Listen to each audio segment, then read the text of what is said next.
Hello and welcome back to another episode of Injustice For All MMA. My name is David, and this episode is for UFC 294, Makhachev versus Volkanovski 2. Guys, this, when I saw all the hubbub online before this card was rebooked basically for the co-main and the main card, in my head I was very excited for this card. And it felt like this was going to be basically like at least the main card was going to be a really good, like a card of the year contender situation. And 10 days before this fight happened,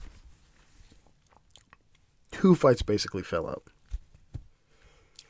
And we got stuck with Volkanovski, who's coming in on 10 days notice, which I thought was a red flag, and Usman, who is also coming in on 10 days notice, but his situation might be different, and we'll get to that scenario in a second. But I knew that in those two changes, we were being fed bullshit, because we went from Cardio Chimaev to Usman Chimaev, and we went from Oliveira Makhachev to Makhachev Volkanovski on 2 weeks' notice. Not even 2 weeks, but it's 10 days. And in the back of my head, I knew this was going to make the card 10,000 times worse, and it did. Now, it's not their fault that the prelims started off. The tone of the night, the tone of this card, which was basically a shit ton of these fighters are really dirty and have no self-control. It's the weirdest thing. It's the craziest thing. And Lucas Bukowski is a retard. And that Abu Dhabi is a shithole. And I don't mean shithole in terms of its infrastructure. I mean a shithole in terms of the way this whole card was ran. The way some of these fighters fought, the amount of fouls, the amount of dirty fouls, just absolute nonsense from 40 different directions, and we'll get through it all, and we'll get to it, but this set the tone for how this card was, with how this card came down, and I'm extremely disappointed. And we're going to get into the intricacies. We're going to get into the judging and whatever. Let's start off with the first fight of the night, which is Magomedov versus Silva. Okay. I had this 30-27 for Magomedov. In the first round, Magomedov barely outstruck Silva. He was pretty much outstriking him well up until close to the end of the first, where Silva started to be a little more consistent and get closer on the strikes, but it's obvious that Magomedov did enough work in the early parts of this round to get this round. In the second round, Magomedov outstruck Silva on the feet. This is also important. Silva got a takedown with a little bit of ground and pound, with some decent amount of ground and pound, but something that we talk about a lot on this show, which is basically the guy on bottom doing a lot of work is going to it should be counted. It should be recognized. And occasionally it's recognized and occasionally it's not recognized. It just so happened that Magomedov had he was so active from his back that this round that there was no question who this round went to. He was so active off his back. Forget active. He was so effective off his back. Just elbows to the top of the head of Silva. Elbows. Just constantly attacking. Even though Silva was able to get off decent ground and pound. And if we're going to be honest here, if Silva got off the same amount of ground and pound and Magomedov wasn't active on his back, the round belongs to Silva. Even if Magomedov was a little bit active off his back, the round goes to Silva. But because Magomedov didn't try to get, or yeah, I'll just say that. He didn't try to get up, but he was so active off his back that he won 2 rounds here. I'll get to the third, but he won 2 rounds here. You go to the third round where Silva gets 2 takedowns, again, with decent ground and pound, that if Magomedov wasn't active off his back, he maybe could have gotten around here. No, Magomedov, at first, in the first takedown, the first iteration of the takedown, Magomedov wasn't actually really all that active. They were kind of... It was a situation where if it had stayed that way, Silva could have won this round. But, like I said before, Magomedov was just much more active. His shots were more effective from his back than Silva's strikes on top of him. This round again goes to Magomedov. Quick highlight: DC, who, is whatever at this point. I mean, I keep complaining about commentary, and it's not me complaining about commentary to nag, but it's to highlight that sometimes the commentary really can't judge. And DC, in the middle of I want to say the Dudakova Frey fight, in the middle of the second round, I think, Frey gets a takedown, and they're discussing basically Dudakova being active from her back. And he then remembers the first fight, which was Magomedov versus Silva. And he says, can you guys not believe that none of these judges scored a round for Silva because he had the takedown and Magomedov was so active off his back? Isn't that crazy?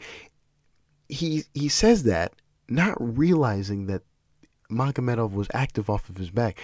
It's almost like he's just saying it because a couple weeks ago, he'll say, hey man, that guy got a takedown. He should have won that round. And then the next week he'll say, oh no, but he was really effective here. He changes his mind so often. He's not consistent in anything he's saying. And I just had to highlight that point because it's getting annoying. It's really getting annoying. Speaking of Dudakova, next honorable mention, Dudakova versus Frey. Okay, Dudakova versus Frey. Let me change the settings on this. Dudakova versus Frey. I had this 29-28 for Dudakova.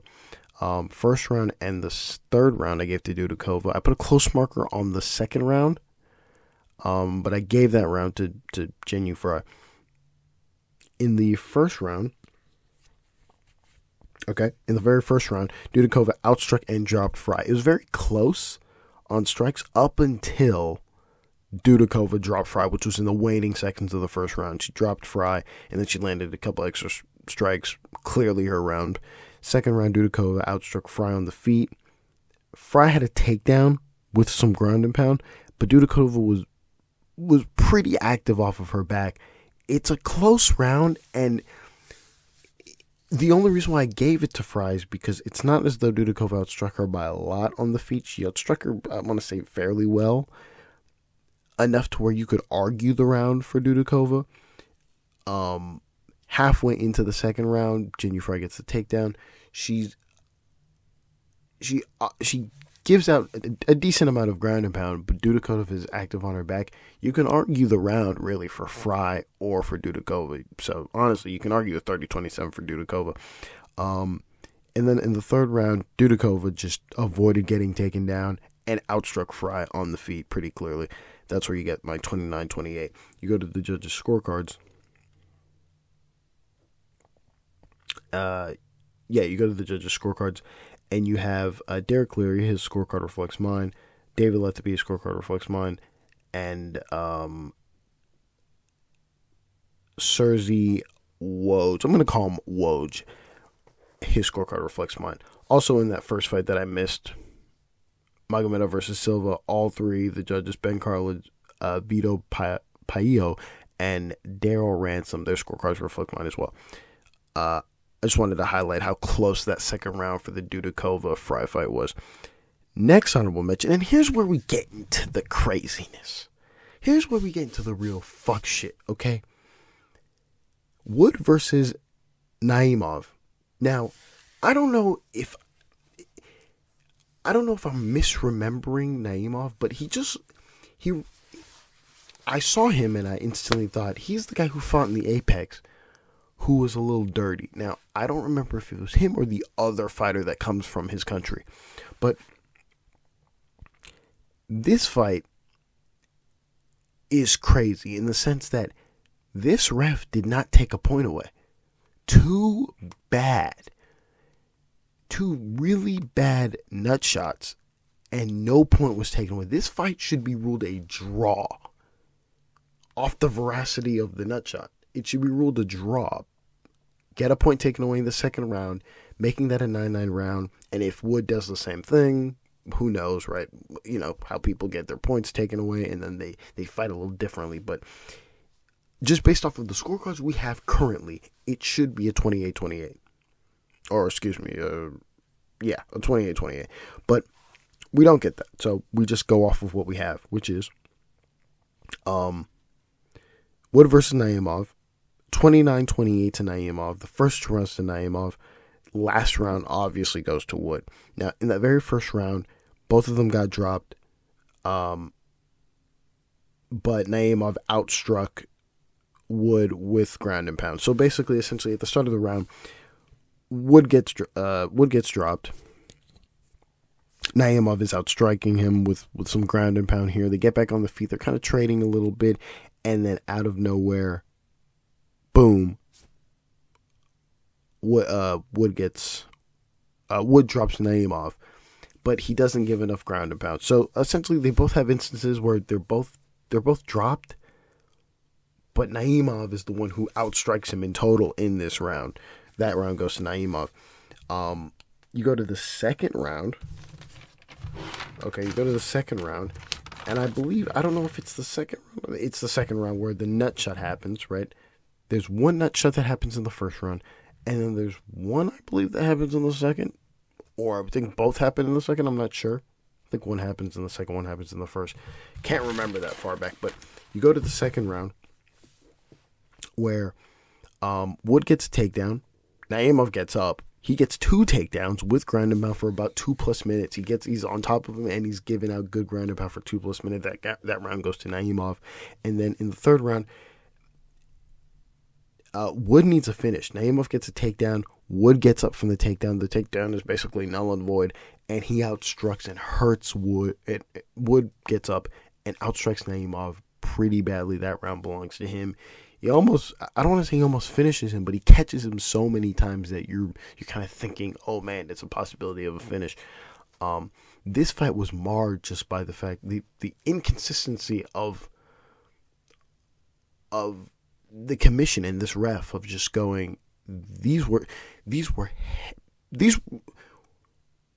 bad. I've seen this exact same ref give out a point, yet in this particular fight he didn't.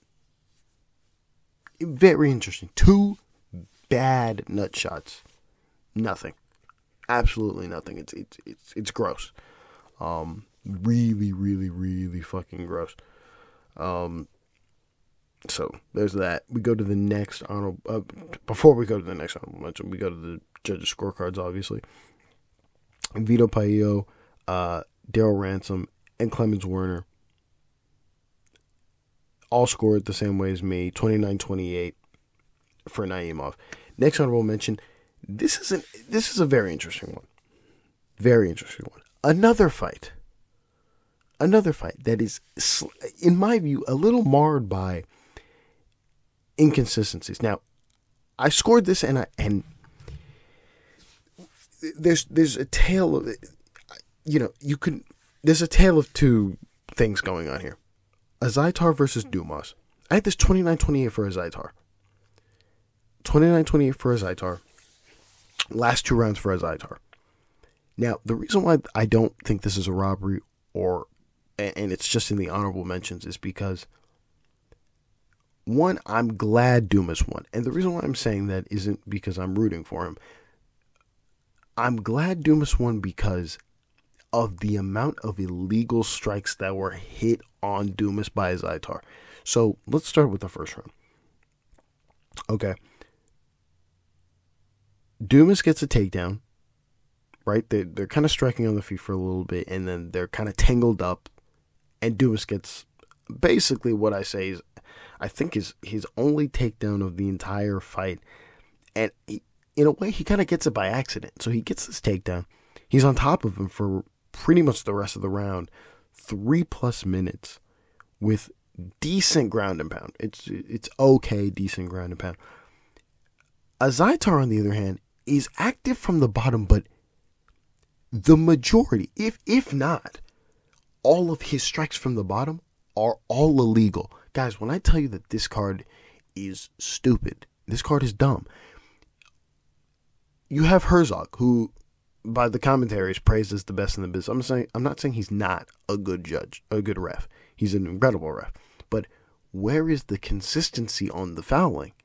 So the guy on the bottom can foul as much as possible, but the guy on top, we'll get to Tim Elliott and Mokaev, who may or may not have fouled Mokaev. That's kind of weird. That's kind of mixy, but let's just say he did for the sake of this argument. The guy fouling on top will stop him. The guy on bottom fouling, clear fouls. I mean, Herzog is telling him multiple times, hey, catch the ear. Hey, you're fighting him, fighter on bottom. I need him to say, Azaitar, stop fucking fouling him. Stop the fight. You need to stop it and be like, hey, you're hitting him in the back of the head. You do it again, you're getting the point. No, we don't get that. So Azaitar just continues to hit the back of his head over and from bottom position. The majority of his strikes, I swear, we can rewatch it, you can rewind the tape. The majority of his strikes are hitting the back of Dumas's head. And Dumas isn't complaining. He's not. But he's hitting the back of his head constantly. It's to the point where I'm sitting to myself going, are the judges counting these as like strikes? Obviously they're not. I know they're not stupid. But I'm just looking at it in a sense of like, wow, they're not gonna say anything. What's going on? Cool. So start of the second round, you can see Herzog go over to Azaitar and tell him, hey, yo, chill out with the fucking strikes. But again, Herzog makes no sense because he's the same ref who Costa fouls twice and he'll take a point from him. But he won't take a point from Azaitar for fouling twice. These refs make no sense. So we go to the second round where Azaitar gets a takedown and outstrikes Dumas on the feet. So he gets a takedown, outstrikes Dumas on the feet. And a big portion of this round is also a lot of illegal strikes by Azaitar. So even if you take away a lot of the illegal strikes from Azaitar, where he's just hitting the back of Dumas's head multiple times in this second round, he still outstrikes Dumas off of the legal strikes. Okay, now we go to the third round, where I think the judges scored this incorrectly. Azaitar definitely outstrikes Dumas. For some reason, Dumas just can't get the takedown. Doesn't even, I believe, shoot for a takedown in this third round. And I think he gets outstruck in this round. For some reason, we'll get to the judges in a second, I don't think they scored this third round for Azaitar. I think they gave it to Dumas off of whatever. But through my notes, it says Azaitar barely outstruck Dumas. Barely. So is there a world where round 3 is actually pretty close and they were just like, yep, Dumas wins this? Yes. Which is why I don't put this in the injustice category, robbery category, because this fight, in my view, was marred by just illegal strikes everywhere, and maybe you could argue the third is close. I don't think it's close. I think Azaitar outstrikes Dumas barely, but we'll just go with that. We go to the honorable mentions. And all 3 judges have it the same. First and third round for Dumas, second round for Azaitar, Derek Cleary, Derek Ransom, and Clemens Werner.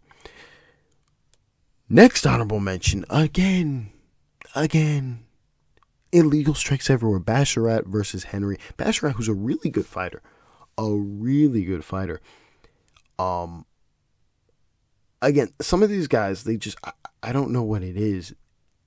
Is it a tactic? In my head, sometimes I see some of these, and I believe I've seen a fight where Basharat has fouled a guy intentionally, maybe unintentionally, I don't know. Is this sometimes I think to myself, is this a tactic? Is this like a backroom tactic where they're like, hey, if this guy's getting real estate on you, kick him in the balls. If this guy's pressuring and you feeling comfortable, this is me being super pessimistic about it. Obviously, I don't think that's the case. But there's so many of them that look away. You know, there's times where I think Basharat, who fouled Henry with a nut shot, right? A leg kick that went straight to the groin of Henry. There's sometimes I think these guys train so often. These guys train for everything. There are minor cases where a guy jumps into a leg kick. He jumps up, the leg hits the groin, right? Guy's doing a move and he accidentally touches it. I'm looking at that. I'm just based off the replay. It's, you know, he fouls him twice. This time it's bad, and Henry cannot continue. He obviously can't continue. And yes, there's a controversy with the doctor and him saying whatever. I don't really care about that. Illegal strike. Let's start with the first round. Basharat barely outstrikes Henry, and he has a takedown. If we're just being honest here, he wins based off the takedown. It's a pretty back and forth fight on the feet in that first round. Basharat gets a takedown kind of early, and I think that's what wins him the round. You go to the judges' scorecards, and surprisingly, for some reason, Ben Cartlidge and Serzi Woes, they have the first round for Basharat. Their scorecards reflect mine. And then David Lethaby gives the first round to Henry. That's nonsense. Honorable mention to David Lethaby. That first round is definitely Basharat's. He barely outstrikes him, and the takedown is the deciding factor. So honorable mention there to Derek Cleary. Excuse me, not to Derek Cleary, to David Lethaby. Next honorable mention, Yahya versus Peek. Peek, everyone's favorite fighter. The guy who has no defense whatsoever. But in this fight, he showed a little bit of like restraint. And if we're just being honest, I don't think he had to. I think he could have been as reckless as he was in his last fight, in this fight, and still would have won at least a 29-28. Yahya versus Peek. I had this 30-27 for Peek. Okay. Guys, there is not a close round in any of these rounds. There is no round you could give to Yahya. And I was very surprised that I heard a 29-28. You go to the first round. Peek outstruck Yahya. He had a takedown, while Yahya had a submission attempt to close the round. That Peek pretty much got out of it. And to even finish that fact, Peek dropped Yahya at the very, I want to say, early, middle round one. So forget about the submission at the end. He dropped him. Clearly Peek's round. You go to the second round, Peek outstruck Yahya. A lot of these strikes, Peek, you know, if he fought a much more polished, I don't want to say if he fought a much more polished fight. Yeah, if he fought a better fighter, there's a chance Peek might lose a round here. And the reason why I say that is because throughout the entire 3 rounds, Peek just fought, so he fights like Peek, which is basically reckless fighting. His strikes are wild. They're all over the place. Some of them are hard to catch, but he's landing. It's very weird. You go to the third round, Peek outstruck, and he had 3 takedowns against Yahya. Simple 30-27. You go to the next, you go to the judges' scorecards, and Vito Paio and Clemens Warner has a 30-27 for Peek, and then Ben Cartlidge just decides to, his brain busts all of a sudden. He's retarded. He gives the last 2 rounds to Peek. He gives the first round to Yahya. Honorable mention to Ben Cartlidge. He got dropped. The submission at the end is it's irrelevant. he gets out of it. I don't. What are we doing now? What are we doing now? If that's the case, then Elliott wins a round against Mokaev because he had 2 submissions that were kind of in, and Mokaev gets out of them. Are we gonna count that as legit submissions? No. What the fuck are we doing right now? That's stupid. So honorable mention there to Ben Carlich. Next honorable mention, Elliott versus Mokaev.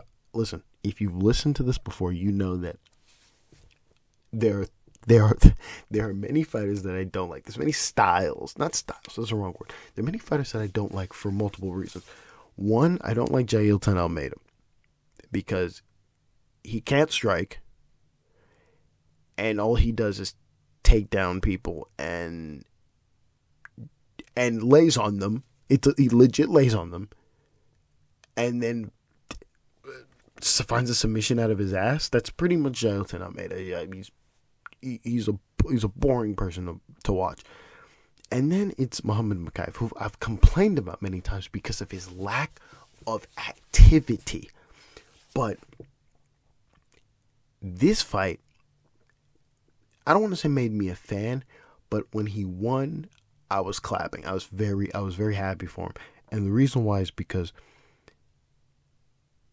he was finally active. He actually started to throw punches when he was on top of somebody. He was throwing punches. Also, what definitely won me over is the fact that any submission attempt he was in, it's almost like it doesn't matter. Whatever submission attempt he's in, he will get out of. Especially the triangle that happened in, I think, round 2? Is it 2? Am I thinking round 2? It could be round 2. I might be smoking. Hold on. It's round 2 or round 1. I can't remember. But one of those rounds,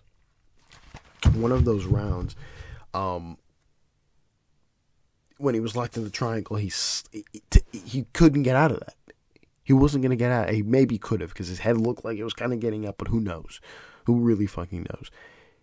In order to get out of that, he slammed Elliott. I mean, it's desperate. It's awesome. I loved it. I loved everything about it. And in his last fight before that, when he fought the Brazilian guy, I didn't care that he got out of that submission. I mean, cool that he got out of that submission, but I didn't care because I was too mad at the fact that he was in an inactive fuck when he was on top of somebody. And that's what really pissed me off. I was like, I don't care that he got out of the fucking armbar, whatever the fuck. Right? He's fucking inactive. He's terrible. He's inactive on top of somebody.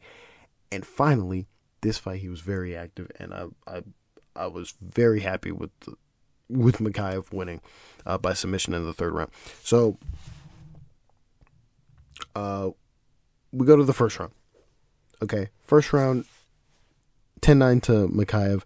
Both of them had a takedown with some ground and pound, and it was also very close on the feet. If we're just being honest here, you can argue this round for Elliott, and you can argue this round for Mokaev. It was very close in both instances. You go to the 2nd round where Mokaev had a takedown with ground and pound for pretty much for the entire round. Elliott was active on his one, very active, just submissions. He was submissions, strikes from the bottom. He was very active. But in the past, Mokaev would have lost a round for me. When I scored the fight with him and Johnson, I don't remember if I had Johnson winning, or I don't think I had him winning, but I think he won a round just based off the fact that Mokaev just held Johnson. He lost a round to Gordon just based off of inactivity, I believe. I want to say same for the other dude he fought. Like, there's rounds that Mokaev has lost just based off of inactivity, and this round is the reason why I may jump on the Mokaev train of finally he got him down. We knew Elliott's going to be active off of his back, and he matched him being active. He matched Elliott being active with him being active, and I was fucking happy. I was really happy. It made things happy for me. You go to the judges' scorecards, and yeah, Derek Cleary gives the first round to Elliott. I mean, I'm not mad at that. I'm 100% down with that. That makes a lot of sense. David Lethaby, same thing.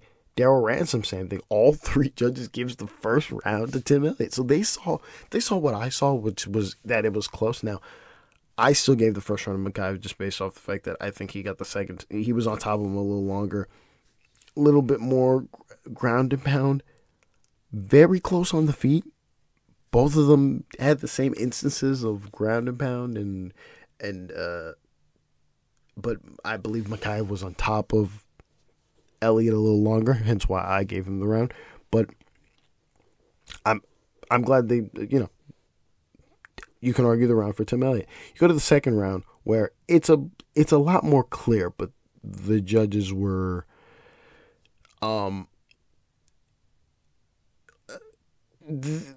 I'm sure the second round is where the submission probably came in. These guys are smoking crack at this point. So you have, in the second round, Derek clearly gives Mokaev the second round. David Lethaby and Daryl Ransom, honorable mention, I think you know what I'm going to say, they give the second round to Tim Elliott. That is nonsense. I understand that Elliott was very active on his back. That is horse crap. That's horse shit. Like, Mokaev wasn't not inactive. I would have been the first to say he wasn't active. He was active enough to where Tim Elliott's strikes on the bottom didn't fucking matter. He was on top of him for the entire round. Honorable mention to fucking David Lethaby and Daryl Ransom. That's nonsense. It's so fucking stupid. That round should have gone to Mokaev into it for both of their scorecards. I mean, it's insane to think that if the third round gets done, we would have seen a split decision loss for Mokaev. That's gross. It's absolutely gross. Yeah, I mean, at the very least, it should have been 29-28 for Mokaev, and we would have seen a split decision go the other way. No.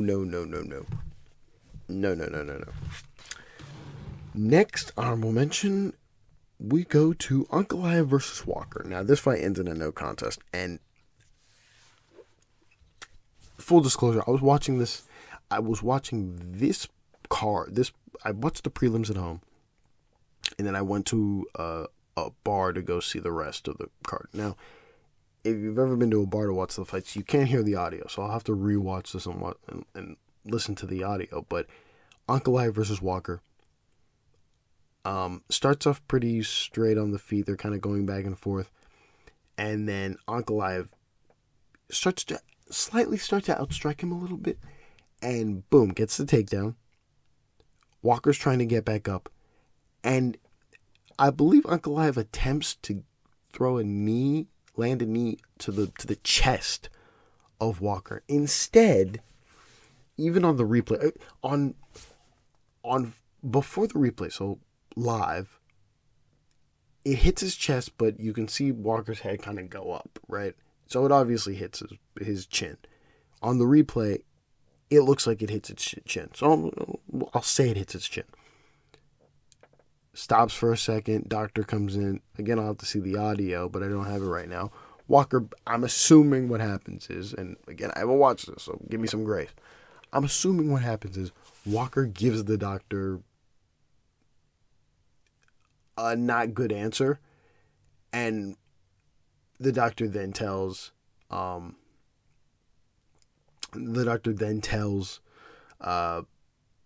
ref that, hey, this is the answer he gave me. Boom, Movahead, he stops it. Interesting. I believe that's the same doctor, same exact doctor who was trying to get Henry to continue. So who knows? Maybe he just switched it up. Maybe he was like, all right, too much heat, don't need them on me. Boom, he just told me this. Stop the fight. We're done. Fight ends. Need to go listen to the audio. I'll say it again. Johnny Walker then, enraged for some reason, wants to fight Ankalaev to the point where the fight's over at this point. The fight is called off. To the point where Dana has to come in. Like, I don't know what the fuck happened. I don't know what the fuck is going on. I'll go wild. I'll catch up on the audio bullshit. This is where I was like, this card is dead. This card is fucking dead. I don't care anymore. Terrible. And then the last honorable mention. Okay. This is where the card goes from, you know, subpar pay-per-view to my night is ruined. And not my night is ruined because I'm rooting for any of these guys. My night is ruined because we could have had Costa versus Chimaev. And we got guys, I'll just skip ahead real quick. Makhachev knocks out Volkanovski. Later in the night, they're interviewing Gaethje. No. We need Oliveira versus Makhachev 2. That's what we fucking need. Done. Rebook it. I'll just say this real quick. We don't need Chimaev versus Strickland. Not based off of this. Based off of Chimaev going to... Chimaev, after round 1, is nothing. Chimaev after round 1 is tired. Forget that it was Abu Dhabi. I don't even think it was that hot that day. It's not. It's ridiculous. We need Strickland versus Dricus. End of story. Let's get into it. So Usman versus Chimaev. Usman has not been the same after the head kick. In the trilogy fight with Leon Edwards, he was gun shy, very gun shy. I mean, I want to say he went around in the rematch, very gun shy. He won't go for takedowns. I don't know, maybe if his body's deteriorating, but he won't go for takedowns. If he doesn't even get close to getting it, he'll just let go. He's gun shy. He's point fighting now. He's not even, his shots have become really, really bad. Let's start with the first round where Chimaev is typical Chimaev and just gets a takedown immediately. Gets a takedown. Gets a little bit of ground and pound. Now, the thing about Kamaru is he just puts his head down. He's covering up immediately. Now, he covers up pretty well to where, yes, some strikes land on him, but not enough to stop the fight. It's really weird. He puts his head down the same way Colby put his head down when Usman dropped Colby. But that fight got stopped. This one didn't. Whatever. Anyways, Usman's able to avoid super damaging strikes from Chimaev, but Chimaev is unable to get any decent ground and pound on him. It's wild. But anyways, Chimaev gets 2 takedowns in this first round with just continuous ground and pound for, I want to say, 3+ minutes. It's not enough ground and pound, in my view, to give a 10-8. There was a lot of 10-8s I saw in that start of the second round. A lot of 10-8s on the scoreboard, and I'm thinking to myself, the ground and pound wasn't heavy. These were like, he's on top of his back, and these are like pot shots here and there. And it wasn't supremely continuous. It was just here and there, here and there, here and there. This is not enough for a 10-8. Yet, what do? They gave him a 10-8.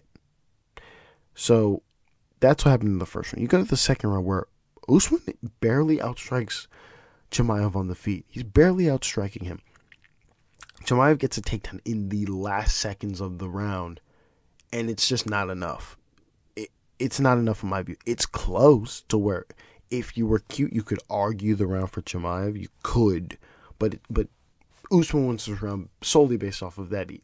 He outstrikes Chimaev, barely, but he outstrikes Chimaev, and the takedown was in like the last few seconds. It's just not enough. It kind of reminds me of round 3, Blachowicz versus Pereira, right? That's the vibe I'm feeling in this round.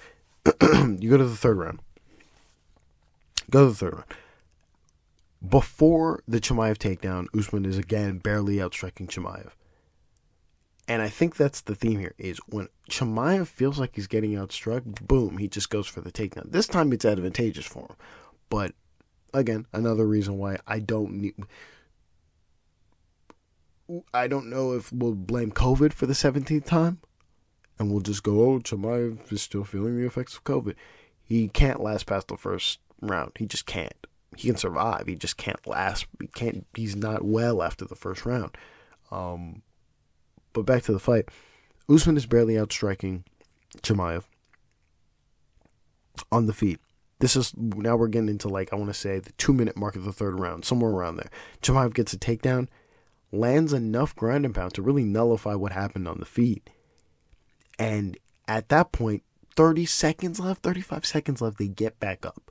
Chimaev's winning. And both of them proceed to strike. I can't believe I'm saying this fight was disgusting. This fight, oh my God. This fight was so terrible. They get up, and they proceed to windmill punch each other for the last 30 seconds, where basically both of them land equally, and none of what they did there was going to decide what happened in that third round. But then later, they showed me the scorecards, and I didn't really fully read them, but they're fucking shit, and they're all over the place. So here we go. I had this 29-28 for Chimaev, first round for Chimaev, last round for Chimaev. It's simple. Second round for Usman. You could argue it for Chimaev. I won't, but you can argue it for Chimaev. But a 10-9 to Usman in that second round. Derek Cleary. We go to the first one. So Derek Cleary gives a 10-8 in the first round for Chimaev. I don't like this at all. All three judges gave it 10-8 in the first round. Stupid. But whatever. We'll go with it. They gave a 10-9 in the first for Chimaev. Second round, he gives a 10-9 to Usman. So he's on the board. Last round he gives to Chimaev. This is the correct scorecard. Minus the 10-8, this is the correct scorecard. We go to the next one, where David Letheby gives the first round to Chimaev, 10-8. He proceeds to give the last two rounds to Usman. Honorable mention for that third round. That's nonsense. He's barely outstriking him he's barely outstriking him. Gets taken down. Ground and pound on top of him. Get back up. They both throw windmills. Nonsense. There's no reason for that. Honorable mention to David Letheby. Then Vito Paio gives the first round to Chimaev, 10-8. Gives the second round to Chimaev, 10-9. So again, he sees the other part, which is he was barely outstruck. Takedown won him the round in the eyes of Paio. Cool. Won't argue it. It's a close round. Third round, he gives to Usman. Also terrible. Honorable mention to Vito Paio. This fight card went from really good to shit at this present moment. And then the final fight, Makhachev versus Volkanovski. 10-day notice. Volkanovski looks big, but not in the good way. He looks, I don't want to say out of shape, but that's the word I'm kind of coming up with, which is, yeah, he looked just a little out of shape. I don't want to say he looks slower. That wouldn't be the accurate thing to say. It sounds like I'm coming up with excuses for him. I'm not. I'm just saying that, on 10-day notice, it's crazy. And what makes me more mad is, here comes the UFC PR team, which is Makhachev is slowly becoming the greatest lightweight ever, and it hurts me because this fight should have been Oliveira. It would feel different if he knocked out Oliveira, because then I would sit and legitimize it, but I can't. I need that second fight. I need that second fight, like when Conor said, I need that second belt. I need that second fight between Makhachev and Oliveira. Then we can really talk about who's the greatest lightweight. Because right now the list is, sure, it's going to be, I guess, maybe, and then Oliveira. And then Makhachev. And I know we'll do the whole, but Makhachev beat Oliveira. No, we're talking from like a resume thing. That's all I got, man. I mean, this pay-per-view, I like morning pay-per-views, I do. But the way this card started and the way this card ended was not what I thought it was going to be. But that's all I got. Thank you all for listening. We'll be back next week, and God bless.